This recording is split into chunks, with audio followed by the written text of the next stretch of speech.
A identidade de Jesus de Nazaré é, sem dúvida, um dos maiores enigmas e também um dos maiores pontos de virada da história da humanidade. É uma figura que literalmente divide eras, que inspira uma devoção imensa em bilhões de pessoas e, ao mesmo tempo, é vista de maneiras completamente diferentes. Nesse nosso aprofundamento, a gente vai mergulhar nas escrituras, na história e na teologia para tentar desvendar as múltiplas faces de Jesus sobre o olhar das grandes tradições de fé do mundo. Quem ele foi de verdade e por que, 2 milênios depois, o nome dele ainda ressoa com tanta força. Para a gente conseguir responder essa pergunta, a gente precisa olhar além de uma única visão. Será que ele foi um profeta, como tantos outros na história de Israel? Ou talvez um mestre iluminado, alguém que alcançou um estado de consciência superior? Ou, como afirma a fé que carrega o nome dele, o próprio Deus em forma humana? Cada uma dessas respostas, olha, tem consequências gigantescas. Então, vamos começar nossa análise explorando as raízes judaicas de Jesus e o que se esperava na época da sua vinda. Para entender por que a figura de Jesus causou tanta polêmica, é fundamental a gente voltar ao contexto original dele, o judaísmo da época do Segundo Templo. Jesus era judeu, seus primeiros seguidores eram judeus, e a mensagem dele foi inicialmente pregada para judeus. Então a pergunta central é: como a tradição judaica, tanto daquela época quanto a de hoje, vê Jesus em relação à sua maior expectativa, que era a vinda do Messias? A Torá e os profetas descrevem o Messias com tarefas bem específicas, sabe? Ele seria um líder político e militar da linhagem do rei Davi, que iria restaurar a soberania de Israel, reconstruir o Templo de Jerusalém em toda a sua glória e dar início a uma era de paz e justiça universais, a famosa Era Messiânica. Lá em Isaías 11, por exemplo, a gente lê sobre um tempo em que o lobo habitará com o cordeiro. Do ponto de vista judaico, a vida de Jesus simplesmente não bateu com essas profecias. Israel continuou sob o domínio romano, o templo foi destruído décadas depois da morte dele e o mundo continuou cheio de guerras e sofrimento. A execução na cruz foi vista como um sinal de fracasso total, não de vitória. Era o oposto do que se esperava do rei redentor. Mas a divergência vai muito além das expectativas que não foram cumpridas. O ponto teológico mais importante para o judaísmo é o monoteísmo absoluto, resumido naquela oração a Shema Israel. Ouve, ó Israel, o Senhor nosso Deus é o único Senhor, que está lá em Deuteronômio 6,4. A ideia de que Deus, um ser infinito, indivisível, sem forma, possa se tornar um ser humano finito, é teologicamente incompatível com essa crença fundamental. Por isso, para o judaísmo, Jesus pode ser visto como um rabino, um mestre moral, quem sabe até um profeta, mas a ideia dele ser divino ou parte de uma trindade é considerada uma quebra do princípio central da unicidade de Deus. Séculos mais tarde, lá na Península Arábica, surge outra grande febre abrâmica, o Islã, que também traz uma perspectiva única e de muita reverência sobre Jesus, a quem chama de Isa. Vamos dar uma olhada em como o Alcorão integra a figura de Jesus na sua teologia, honrando ele como um dos maiores profetas, mas com umas diferenças bem fundamentais em relação ao cristianismo. O Alcorão dedica capítulos inteiros a Isa e sua mãe, Maria ou Maryam. Ele confirma o nascimento virginal como um milagre de Alá e descreve vários feitos incríveis, como ele fala ainda no berço para defender a honra da mãe e dar vida a pássaros de barro. Só que isso é muito importante. O texto sagrado do Islã sempre enfatiza: todos esses milagres foram feitos com a permissão de Deus. Eles são sinais de que ele era um profeta e não uma prova de que ele era divino por si só. Jesus é um mensageiro, não a mensagem em si. E aqui a gente chega numa das distinções mais marcantes. O Islã honra Jesus como um grande profeta, mas rejeita completamente o título de Filho de Deus. Considera isso uma blasfêmia contra a unicidade de Alá. E, um ponto crucial, o Alcorão, na Sura 4, versículo 157, nega a crucificação de Jesus. A crença islâmica é que Deus não deixaria um profeta tão importante sofrer uma morte tão humilhante. Em vez disso, Alá o elevou aos céus e fez com que outra pessoa se parecesse com ele e fosse crucificada em seu lugar. Para o Islã, a história de Jesus não acaba na cruz, mas na sua ascensão. Agora, vamos mudar nosso foco geográfico e teológico e dar um pulo lá no Oriente, mais especificamente nas tradições do hinduísmo e do budismo.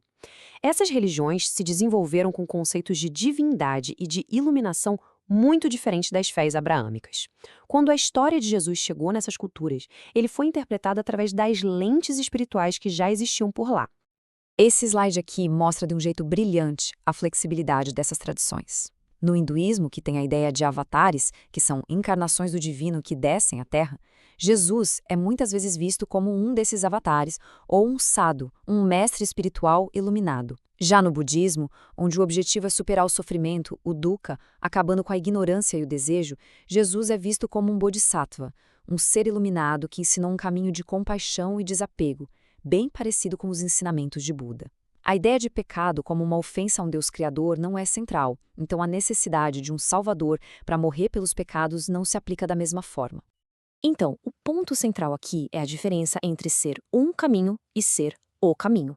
Para as visões orientais, Jesus demonstra um potencial que todo ser humano tem de alcançar a iluminação ou a união com o divino. Ele é um exemplo poderoso, um guia espiritual, mas não é a única e exclusiva manifestação da verdade ou o único caminho para a salvação.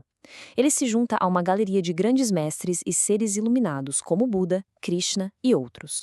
Avançando para tempos mais recentes, principalmente a partir do século XIX, surgiram novos movimentos religiosos, muitos que saíram do cristianismo, mas que desenvolveram visões bem únicas sobre a natureza e a identidade de Jesus. Vamos analisar algumas dessas visões agora. Essa tabela aqui resume 3 visões bem distintas. Para os Mormons ou a Igreja de Jesus Cristo dos Santos dos Últimos Dias, Jesus é o primeiro filho espiritual de Deus Pai, nosso irmão mais velho, que progrediu até se tornar um Deus, mostrando para a gente o caminho para também alcançar a divindade. Já para as testemunhas de Jeová, que defendem rigorosamente a unicidade de Jeová, Jesus não é Deus, mas sim sua primeira e mais importante criação, o arcanjo Miguel, na sua existência antes de ser humano.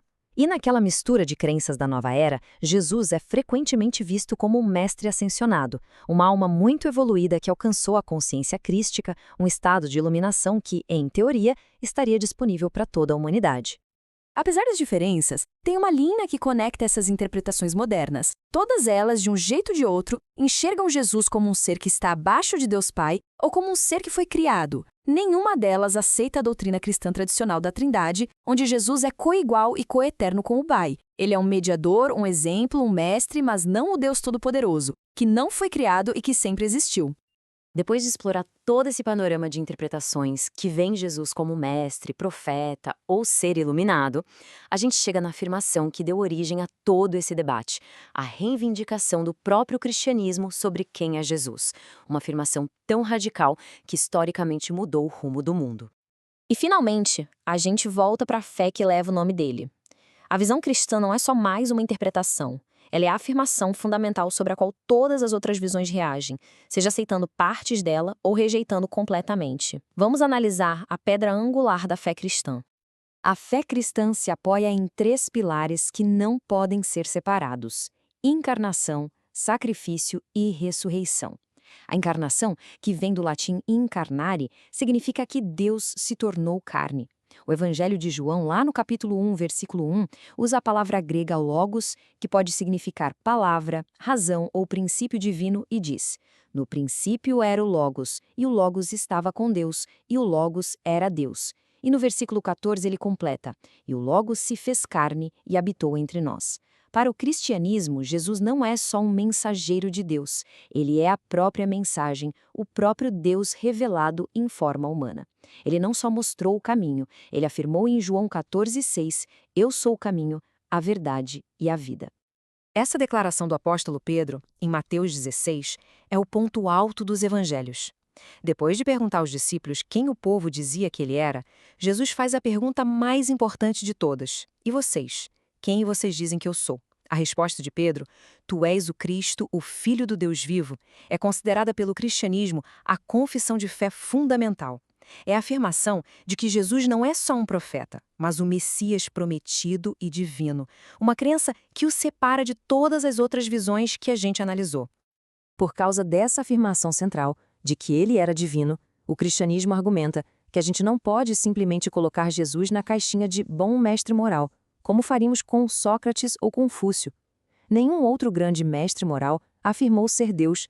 Como o escritor C.S. Lewis argumentou, um homem que diz as coisas que Jesus disse não seria um grande mestre moral. Ele seria um lunático, do mesmo nível de um homem que diz ser um ovo cozido, ou então seria o próprio diabo. Ou ele era e é exatamente quem ele disse que era. A afirmação dele exige uma conclusão radical. E assim, a figura de Jesus acaba funcionando como um espelho teológico. O jeito como cada tradição de fé o interpreta revela suas próprias crenças mais profundas sobre a natureza de Deus, da humanidade e da salvação. A pergunta quem é Jesus nos força a encarar nossas próprias visões de mundo, nos deixando a pensar não só sobre história e teologia, mas sobre a própria natureza da verdade e a nossa busca por ela.